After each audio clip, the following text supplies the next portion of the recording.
और आपको हम सीधे लिए चलते हैं बीजेपी की प्रेस कॉन्फ्रेंस में, जिसमें वो तमाम नए चेहरे हैं जो अपने आप में इस वक्त सुर्खियां बटोर रहे हैं।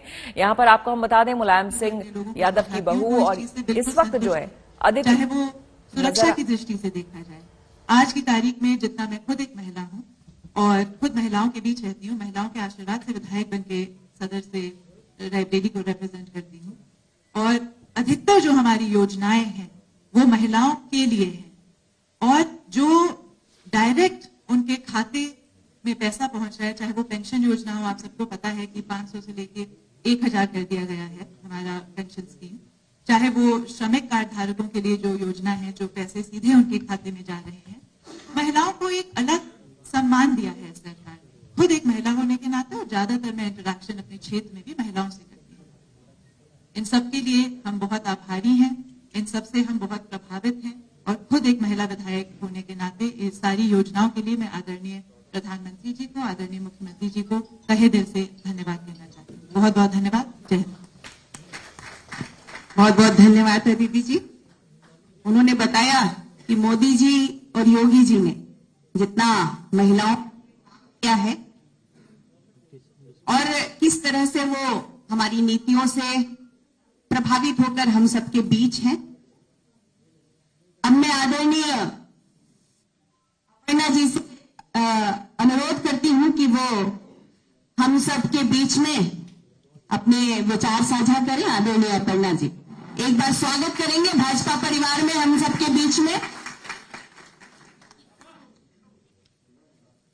भारत माता की, भारत माता की, वंदे वंदे वंदे।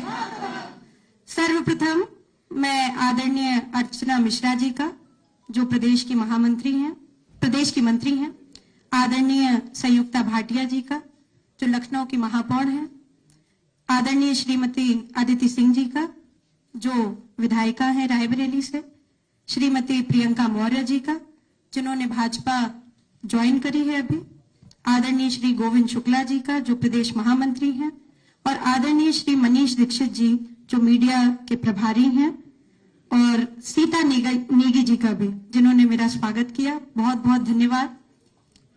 आप सभी मीडिया बंधुओं का बहुत बहुत धन्यवाद। मैं एक ही बात कहना चाहती हूं कि आदरणीय प्रधानमंत्री श्री नरेंद्र मोदी जी एवं हमारे प्रदेश के यशस्वी मुख्यमंत्री श्री योगी आदित्यनाथ जी का मैं बहुत बहुत धन्यवाद देती हूं कि उन्होंने मुझे इस पार्टी का हिस्सा बनने का एक मौका दिया। और सबसे बड़ी बात, मैं आपसे उस दिन भी, जिस दिन मैंने ज्वाइन करी थी पार्टी, मैं आज भी वही बात कहना चाहती हूं कि मैंने इस पार्टी को राष्ट्रवाद की वजह से चुना है। और मैं बताना चाहती हूं कि आज संयोग से नेताजी सुभाष चंद्र बोस का बहुत बड़ा दिन है।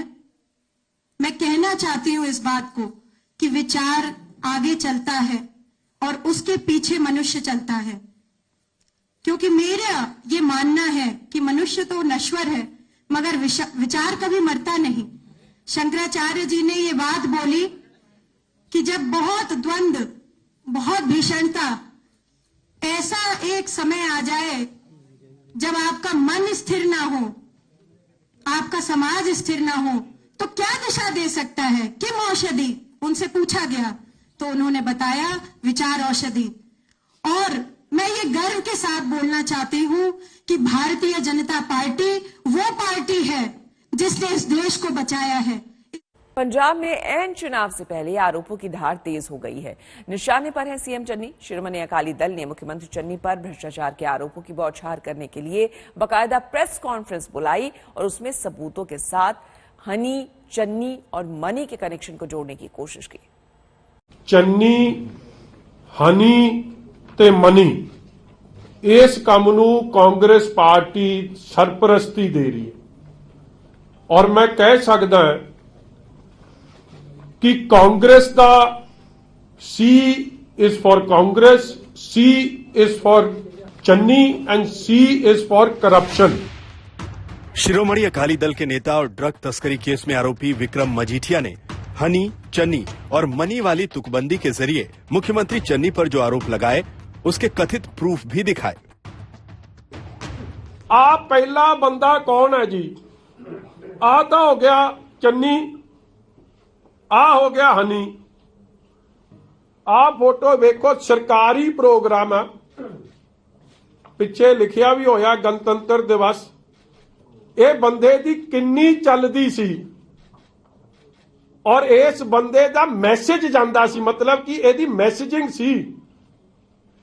चन्नी मतलब हनी, हनी मतलब मनी, ये सीधा बार बार मैसेज जांदा सी। पंजाब के मुख्यमंत्री हैं चन्नी और मनी मतलब पैसा, लेकिन ये हनी कौन है? दरअसल हनी का पूरा नाम है भूपिंदर सिंह हनी, जो मुख्यमंत्री चन्नी के भतीजे हैं, जिनके आवास पर ईडी ने रेत खनन मामले में रेड डाली थी, जिसमें 10 करोड़ कैश, 21 लाख के गहने और कई प्रॉपर्टीज के दस्तावेज बरामद हुए थे। शिरोमणि अकाली दल ने इसी मामले को उछालते हुए मुख्यमंत्री चन्नी पर सीधे सीधे अवैध माइनिंग का मास्टरमाइंड होने का आरोप लगाया है। हुण मैनू ये दसो कि ये बंदे दे खतरा की है?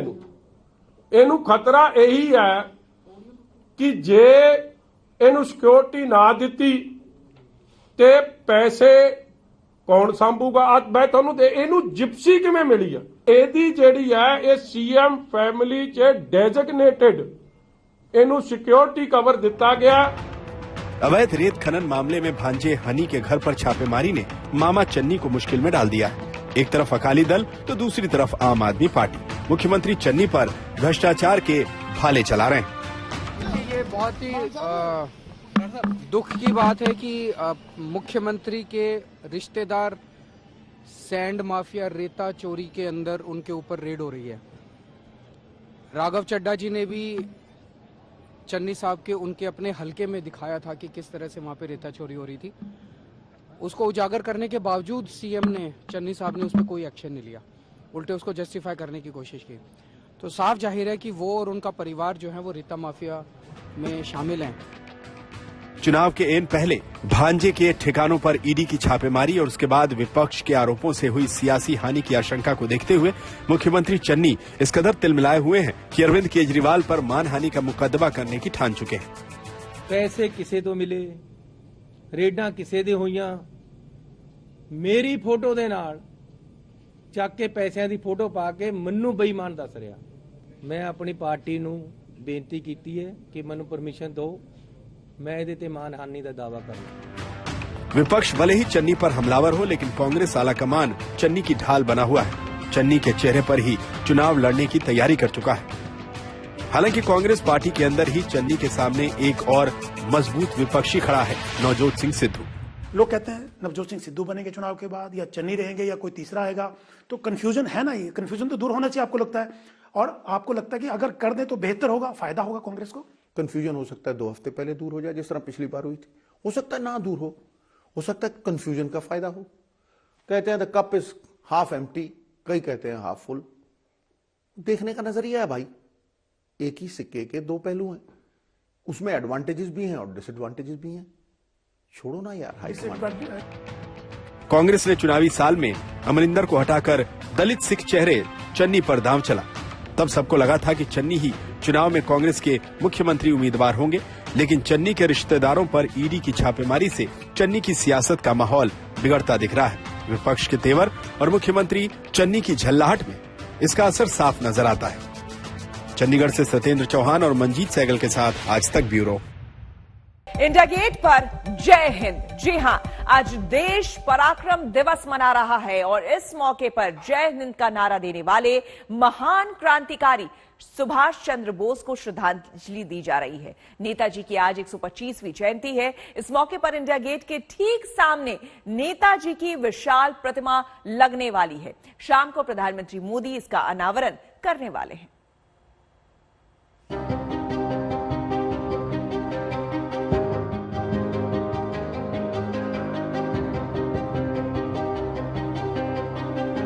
हम सबके प्रिय, हम सबके श्रद्धेय नेताजी सुभाष चंद्र बोस की 125वीं जन्म जयंती मना रहा है। 125वीं जयंती पर नेताजी को देश का नमन है। देश की सच्ची श्रद्धांजलि है उस महान सपूत को जिसने क्रांति की मशाल जलाई।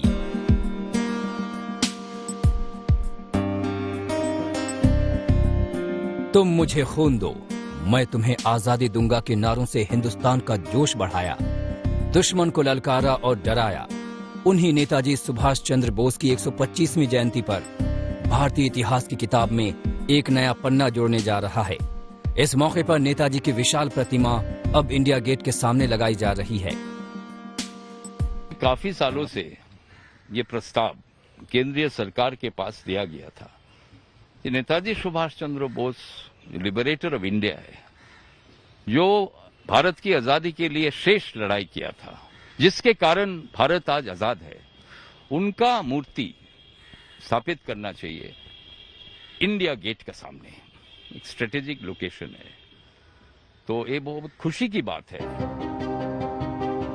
इंडिया गेट के ठीक सामने सुभाष चंद्र बोस की प्रतिमा लगेगी। यहाँ मौजूद कैनोपी में इस प्रतिमा का आज अनावरण होने जा रहा है। प्रधानमंत्री मोदी शाम करीब 6 बजे इसका अनावरण करेंगे। फिलहाल ये होलोग्राम प्रतिमा होगी, जो खास तकनीक से दी गई सच्ची श्रद्धांजलि होगी। बाद में इसी जगह पर नेताजी की ग्रेनाइट की प्रतिमा लगाई जाएगी। वो मूर्ति 28 फीट ऊंची और 6 फीट चौड़ी होगी। 125वीं वर्षगांठ नेताजी सुभाष चंद्र बोस की, आजाद हिंद फौज की नींव रखने वाले नेताजी की, जहां पश्चिम बंगाल पूरे प्रोटोकॉल के साथ नेताजी के सम्मान में जलसा आयोजित करेगा, वहीं केंद्र सरकार अब नेताजी की एक प्रतिमा का अनावरण करेगी इंडिया गेट पे। वो जो छतरी है, दरअसल वहां पर पहले जॉर्ज पंचम की मूर्ति हुआ करती थी, जिन्हें 1968 में वहां से हटा दिया गया था, और अब इस खास वर्षगांठ पर उन्हें नेताजी को सम्मान देने के लिए उनकी याद में खुद प्रधानमंत्री मोदी एक जो स्मारक है उसकी आधारशिला रखेंगे। नेताजी के सम्मान में देश का ये छोटा सा संकल्प था, अब उस संकल्प सिद्धि का वक्त आ गया है। सरकार ने जो वादा किया था उसे पूरा होने का समय है। जो सम्मान अधूरा था उसे पूरा करने की बारी है।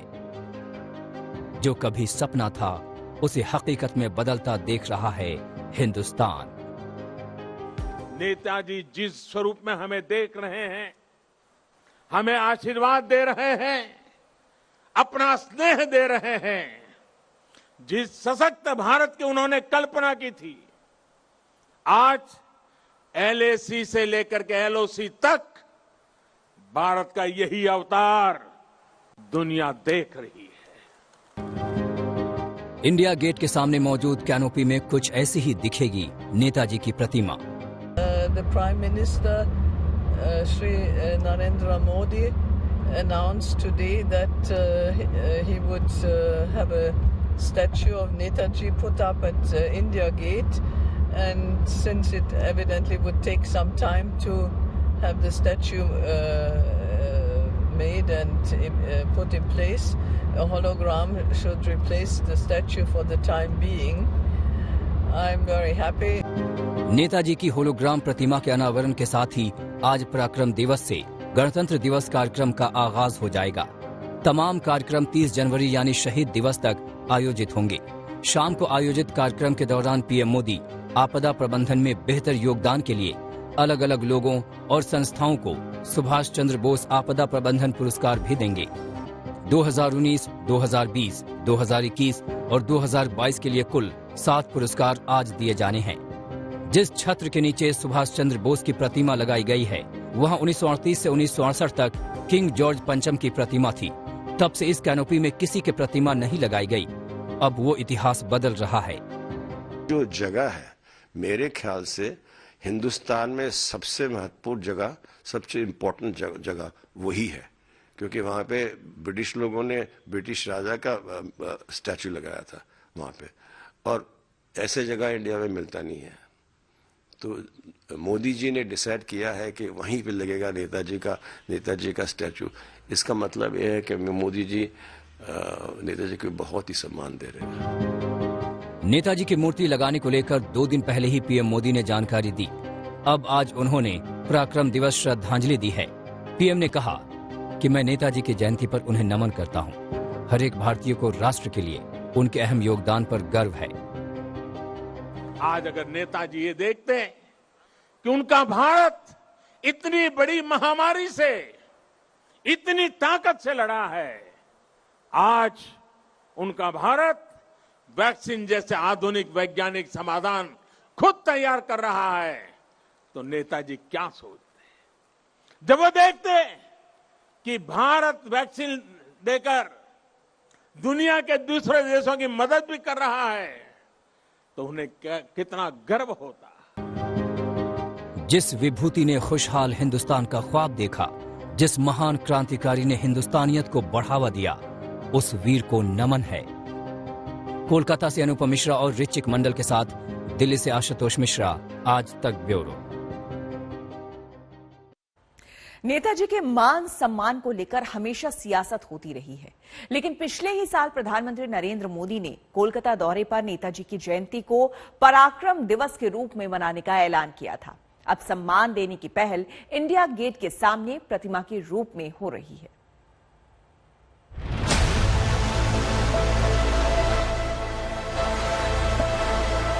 ये 125वीं जयंती आज हम मना रहे हैं, लेकिन दुर्भाग्य इस बात का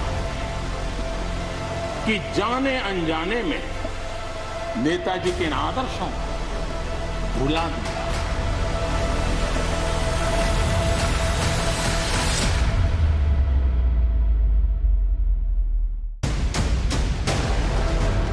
वो आदर्श जिनकी बदौलत क्रांति की लौ जला चुके थे सुभाष चंद्र बोस, जिन आदर्शों की बदौलत वो बदलाव चाहते थे, सोने की चिड़िया माने जाने वाले देश का मान बढ़ाना चाहते थे, उन आदर्शवादी विभूति के सिद्धांतों को बदलते वक्त में भूल बिसार दिया गया।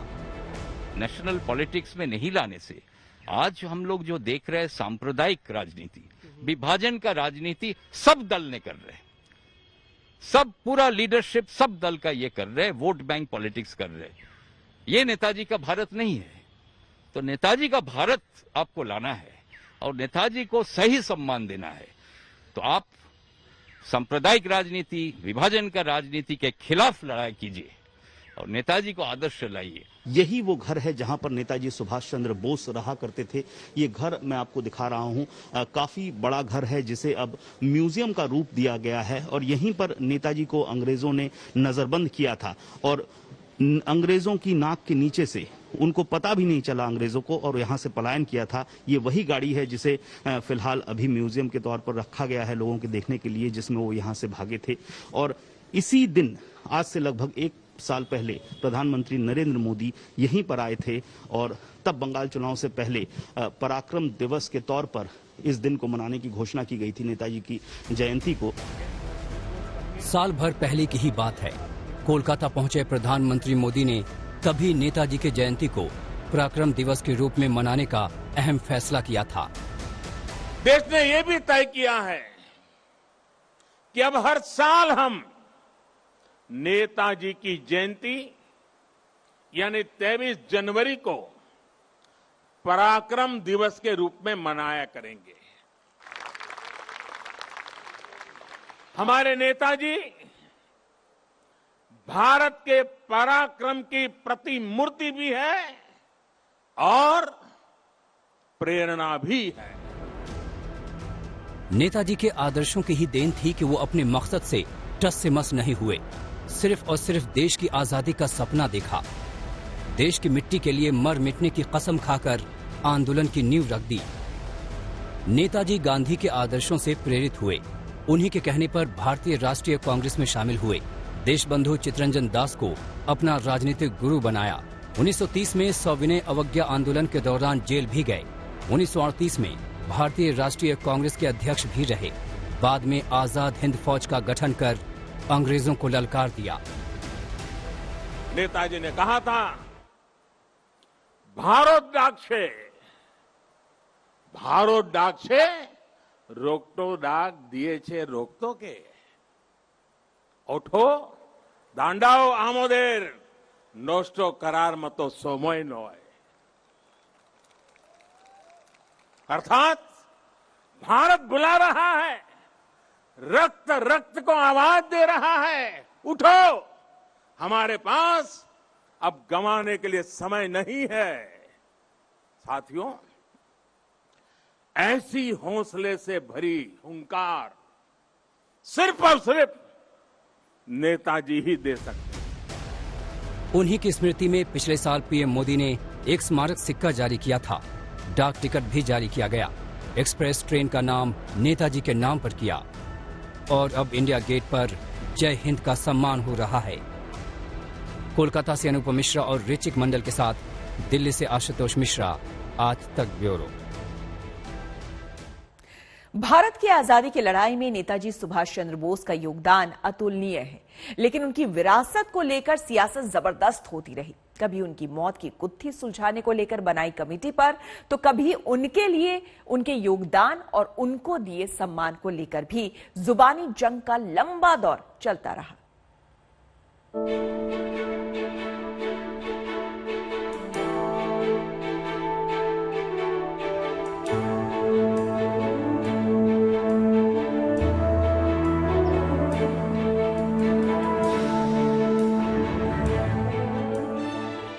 देश जिस महान विभूति की 125वीं जयंती पर उन्हें नमन कर रहा है, उन्होंने कभी कहा था, मुझे ये नहीं मालूम कि स्वतंत्रता के इस युद्ध में हम में से कौन कौन जीवित बचेंगे, लेकिन मैं ये जानता हूं कि अंत में विजय हमारी होगी। वो अटूट भरोसा 100% सही साबित हुआ 15 अगस्त 1947 को, जब देश गुलामी की बेड़ियों से आजाद हुआ। लेकिन तब आजादी का ख्वाब देखने वाले नेताजी हमारे बीच नहीं थे। बताया जाता है कि 1945 में उनके प्लेन क्रैश में मौत हो गई, लेकिन 3 कमेटियों ने मौत की गुत्थी सुलझाने के लिए जांच की, लेकिन सच सामने नहीं आया। कहा तो यहां तक गया कि नेताजी की मौत 1945 में नहीं हुई, बल्कि आजादी के बाद भी वे देश के अलग अलग हिस्सों में देखे गए। दावा किया गया कि फैजाबाद के गुमनामी बाबा सुभाष चंद्र बोस ही थे, लेकिन ये सिर्फ दावे भर हैं। 76 साल बाद अब उनकी यादें शेष हैं। नेताजी सुभाष अमर रहे, अमर रहे, अमर रहे। वंदे मातरम, वंदे मातरम। नेताजी सुभाष अमर रहे, अमर रहे, अमर रहे। केंद्र सरकार इंडिया गेट पर नेताजी की प्रतिमा लगा रही है, तो पश्चिम बंगाल की ममता सरकार अपने अंदाज में नेताजी को नमन कर रही है।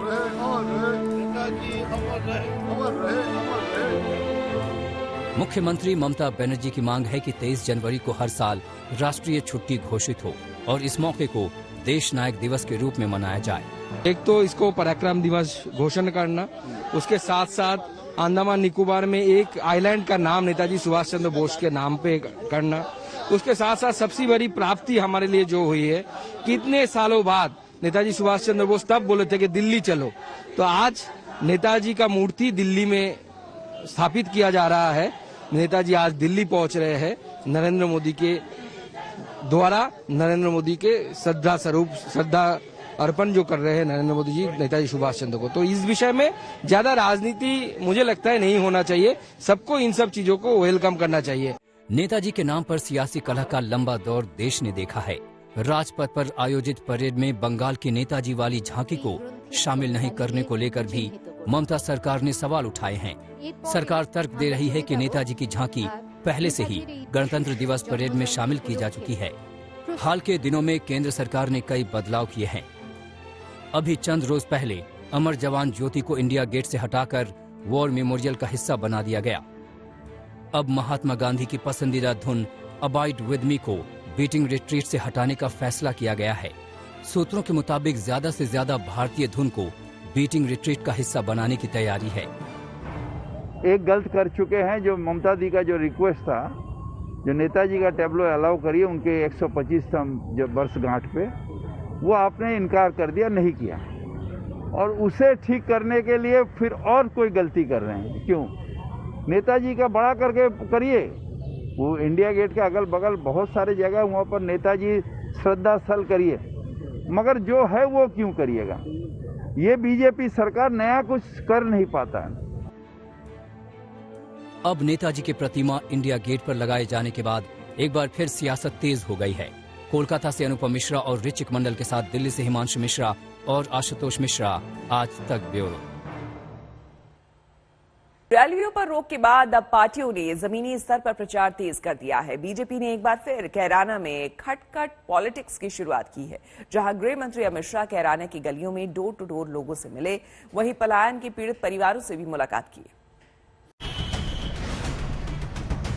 लोग अपना पुश्तैनी घर छोड़कर पलायन के लिए मजबूर हो गए थे।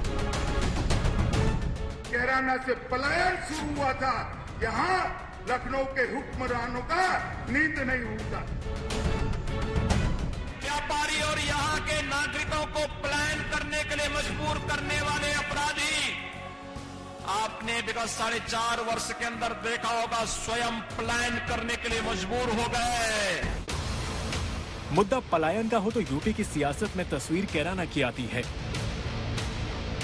सियासत हिंदुत्व की हो तो कैराना से पलायन हुए परिवार सियासी चेहरे बन जाते हैं। सवाल पश्चिमी यूपी का था तो अमित शाह ने डगर कैराना से पकड़ी, डोर टू डोर कैंपेन करने पहुंचे, वादों के पर्चे बांटे। गलियां संकरी है लेकिन रास्ता पश्चिमी यूपी से होते हुए लखनऊ तक जाता है। पलायन कर चुके परिवारों के साथ शाह ने अपना दर्द भी बांटा। बीजेपी कैराना की इसी नब्ज को पकड़ती है, जिसके लिए अखिलेश यादव को जिम्मेदार ठहराती है। जिस राजनीतिक सोच से बीजेपी ने 2017 में पश्चिमी यूपी का किला फतह किया था, उसका गढ़ कैराना है। कैराना से निकला संदेश इस क्षेत्र के 136 सीटों का भाग्य तय कर सकता है। लिहाजा मोदी के सबसे बड़े सेनापति अमित शाह ने महीनों पहले ही संदेश का मजमून तैयार कर लिया था। साल तक ये सपा सपा का खेल चलता रहा और उसने उत्तर प्रदेश को बर्बाद करके रखा। उत्तर प्रदेश और की कानून और व्यवस्था की स्थिति कैसी थी, मेरा तो खून खोल जाता था। पश्चिमी उत्तर प्रदेश से कैराना से पलायन शुरू हुआ था, यहाँ लखनऊ के हुक्मरानों का नींद नहीं उड़ता था। आज मैं कहने आया हूं, उत्तर प्रदेश के अंदर किसी की हिम्मत नहीं है पलायन करने की, पलायन कराने वालों का पलायन हो। कैराना में हिंदू परिवारों के पलायन का मुद्दा उठाने वाले बीजेपी सांसद हुकुमदेव सिंह अब इस दुनिया में नहीं हैं, लेकिन उनके आवाज की गूंज अभी भी बीजेपी की चुनावी सभाओं में पुरजोर सुनाई देती है। कैराना से उन्हीं की बेटी मृगांका सिंह बीजेपी की तरफ से चुनाव मैदान में हैं, तो समाजवादी आरएलडी गठबंधन ने विधायक नाहिद हसन को फिर से टिकट दिया है। वहीं नाहिद हसन की बहन इकरा ने भी इसी सीट से निर्दलीय नामांकन कर दिया है। जब एसपी आरएलडी ने अपनी पहली लिस्ट जारी की थी, जंग कैराना से शुरू हुई। योगी सरकार ने एसपी आरएलडी उम्मीदवार नाहिद पर गैंगस्टर एक्ट लगाया था और उम्मीदवार घोषित किए जाने के 2 दिन बाद ही उन्हें कैराना से गिरफ्तार कर लिया गया। नाहिद को टिकट दिए जाने पर जहां बीजेपी ने समाजवादी पार्टी की घेराबंदी की, तो अखिलेश भी नाहिद के बचाव में मैदान में उतर आए। कैराना में हिंदू व्यापारियों के पलायन के लिए जिम्मेदार लोगों को टिकट देना इस समाजवादी पार्टी और गठबंधन के चरित्र को उजागर कर देता है। तो अगर उनको गिरफ्तार कर लिया है तो उनके परिवार में जिनके ऊपर एक भी मुकदमा नहीं होगा उनको टिकट देंगे। अखिलेश भी समझ रहे हैं कि नाहिद हसन के चारे से वो बीजेपी की जाल में फंस सकते हैं, लेकिन पसोपेश में है। माना जा रहा है कि नाहिद की बहन इकरा की कैराना सीट से निर्दलीय दावेदारी इसी का तोड़ है, ताकि ऐन मौके पर नाहिद को बिठाकर इकरा के नाम पर समर्थन जुटाया जा सके। नाहिद हसन जेल चले गए, अब उसको किस तरह से देखते हैं? सपा पार्टी के वो प्रत्याशी हैं। सभी को पता है पॉलिटिकली मोटिवेटेड है ये सब मामला, कोई इसमें सब बेसलेस है और उन्हें ये बौखलाहट दिखाती है बीजेपी की कि वो प्रत्याशी को अपने चुनाव से दूर कर रखा है उन्होंने, तो साफ जाहिर है कि उनकी हार इंशाल्लाह निश्चित है। मृगांका सिंह 2017 की विधानसभा चुनाव, नाहिद हसन से 2018 का लोकसभा उपचुनाव नाहिद की मां तबस्सुम से हार चुकी हैं। लेकिन यहाँ खेल कैराना सीट का नहीं है, बल्कि खेल है कैराना से पश्चिमी यूपी को साधने का, जहाँ से निकला संदेश पश्चिमी यूपी में बीजेपी को बड़ा फायदा दे रहा है। यही वजह है कि एक बार फिर मृगांका सिंह पर बीजेपी ने दांव खेला है। अमित शाह और योगी लगातार यहाँ के पीड़ित परिवारों से मिलने आ रहे हैं। हमारे माननीय गृह मंत्री जी हमारे कैराना में मौजूद हुए थे। वो हमारे जो प्लान यहाँ से लोग कर गए थे उनको सद्भावना देने के लिए, उनकी हिम्मत बढ़ाने के लिए, हौसला अफजाई करने के लिए आज मौजूद थे। योगी की सरकार आने के बाद कानून व्यवस्था पे थोड़ा सा वो अंतर हुआ है। मैडम थोड़ी सिक्योरिटी दी गई है यहाँ पे। को भाजपा ने तो सबको साथ लेके चली है, भाजपा सबका विकास किया है और सबको ही सुरक्षा प्रदान की है भाजपा ने। मोदी के नाम की आंधी ने कैराना और मुजफ्फरनगर के रास्तों पर उड़ रही धूल को पश्चिमी यूपी के सियासी आकाश पर ऐसा गुबार बना डाला कि 2017 के चुनाव में विरोधी आंख मलते रह गए। जाति और धर्म के सारे समीकरण धरे के धरे रह गए और समाजवादी पार्टी के कब्जे वाला पश्चिमी यूपी भगवा रंग में रंग गया। जाट मुसलमान समीकरण साधकर पश्चिमी यूपी में झंडे गाड़ने वाली समाजवादी पार्टी 2017 में करीब 21.5% वोट के साथ महज 21 सीटों पर सिमट गई, जबकि बीजेपी 42.54% वोट के पश्चिमी यूपी की 136 में से 109 सीटों पर बम्पर जीत हासिल की थी। मैंने कहा आज आपको कोई दिक्कत तो नहीं? उन्होंने कहा नहीं। उस परिवार में 6ठी क्लास की एक बेटी ने मुझे बताया, उन्होंने कहा साहब हमें स्कूल जाने में कोई भय नहीं लगता है, लेकिन मैं एक दिन सुन रही थी कि वो फलाना अपराधी एक अभी जमानत पे आया है, चौराहे पे घूम रहा था। तो मैंने वहां के पुलिस प्रशासन से पूछा, मैंने कहा भी आखिर ये अपराधी कैसे बाहर घूम रहा है? आपने देखा होगा अगले दिन ही उस अपराधी ने अपनी बेल को कैंसिल करा करके वापस जेल में चला गया और परसों ही उसे आजीवन कारावास की सजा भी हुई है। वैसे योगी सरकार कैराना की चिंगारी को 5 साल तक हवा देकर जिंदा रखे हुए है। हिंदू परिवारों को यहाँ दोबारा बसाने के दावे किए गए। लोगों को सुरक्षा का भरोसा देने के लिए कई मंत्री यहाँ सभाएं कर चुके हैं। अब जरूरत है तो एक जोरदार फूंक की, ताकि ये चिंगारी फिर से 5 साल पुरानी ज्वाला बनकर विरोधियों को खाक कर दे। उत्तर प्रदेश के चुनाव के माहौल में गृह मंत्री आज कैराना आके उन परिवार वालों से मिले जो हिंदू एक्सोडस के तहत 2014 में कैराना से पलायन कर चुके थे और योगी सरकार के आने के बाद वो वापस आए। उन सारे परिवार से आज अमित शाह जी यहाँ कैराना में मिले हैं और एक तरफ हम देख रहे हैं कि समाजवादी पार्टी की जो कैंडिडेट है नाहिद हसन, उनकी बहन इंडिपेंडेंट चुनाव लड़ने की भी एक नॉमिनेशन भरी है। तो फैसला कैराना में क्या होगा वो तो मार्च में पता लगेगा, लेकिन फिलहाल भाजपा ने फिर से हिंदू एक्सोडस का मुद्दा छेड़ दिया है। वीडियो जर्नलिस्ट सचिन चंदोक के साथ श्रेया चैटर्जी, आज तक।